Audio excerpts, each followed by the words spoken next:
सभी सम्मानित शिक्षकों, हमारे प्यारे बच्चों को 79 स्वतंत्रता दिवस पे आपको शुभकामना।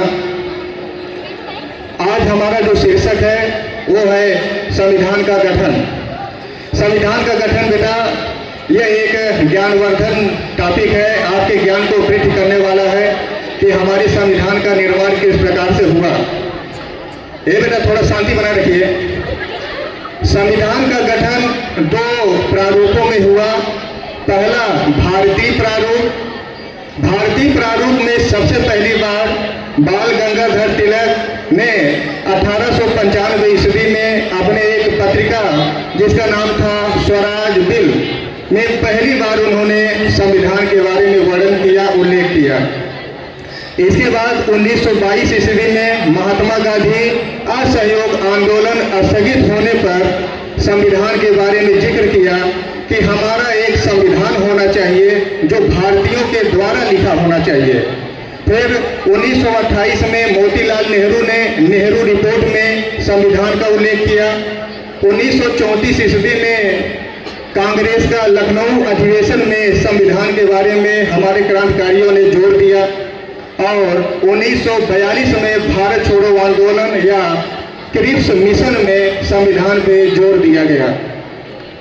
लेकिन यह प्रयास उतना पर्याप्त नहीं था जितना कि दूसरा जो प्रारूप था ब्रिटिश पार्लियामेंट का। बेटा 2 मिनट थोड़ा शांति बनाए रखो। दूसरा प्रयास ब्रिटिश पार्लियामेंट का था। इसमें द्वितीय विश्व युद्ध में अंग्रेजों की स्थिति या यूरोप के देशों की स्थिति खराब होने की वजह से और ब्रिटेन में लेबर पार्टी के आ जाने की वजह से दूसरा प्रयास हमारा साकार हुआ। पहली बार ब्रिटेन के लेबर पार्टी के प्रधानमंत्री क्लीमेंट एटली ने भारत के संविधान निर्माण के लिए एक मिशन भारत में भेजा जिसका नाम था कैबिनेट मिशन योजना। वह कैबिनेट मिशन योजना जिसमें पैथिक लॉरेंस, स्टेफोर्ड क्रिप्स और ए.बी. अलेक्जेंडर इस लोगों को भेजा गया था कि आप जाइए वहां पर और उनके देश का एक संविधान का निर्माण करके उनको आज़ाद करिए। वो लोग भारत में आए 1946 जुलाई में और संविधान सभा का पहला बैठक हुआ था 9 दिसंबर 1946 में दिल्ली के काउंसिल चैम्बर पुस्तकालय भवन में। उस समय भारत में 389 सदस्य उपस्थित थे जिसमें 15 महिला थी और 33 अनुसूचित जाति के लोग उसमें शामिल थे। इस संविधान के लोगों ने जो संविधान निर्माण करने का प्रारूप बनाया था इसमें 13 समितियां लगी हुई थी जिसमें संघ समिति, राज्य समिति, अल्पसंख्यक समिति, महिला अधिकार समिति, प्रारूप समिति, ऐसे करके 13 समितियां थी। और इन सभी लोगों ने 2 साल 11 महीना 18 दिन अपने काम करने के बाद 114 बैठकें की और हमारा संविधान 26 नवंबर 1949 ईस्वी को बनकर तैयार हो गया।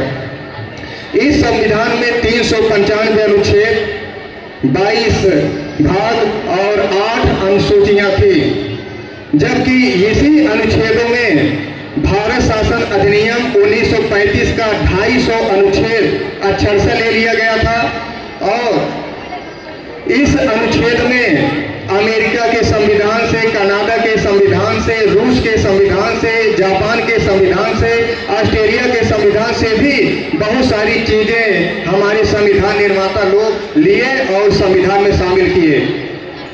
वर्तमान में हमारे संविधान में 395 अनुच्छेद, 22 भाग और 12 अनुसूची हैं।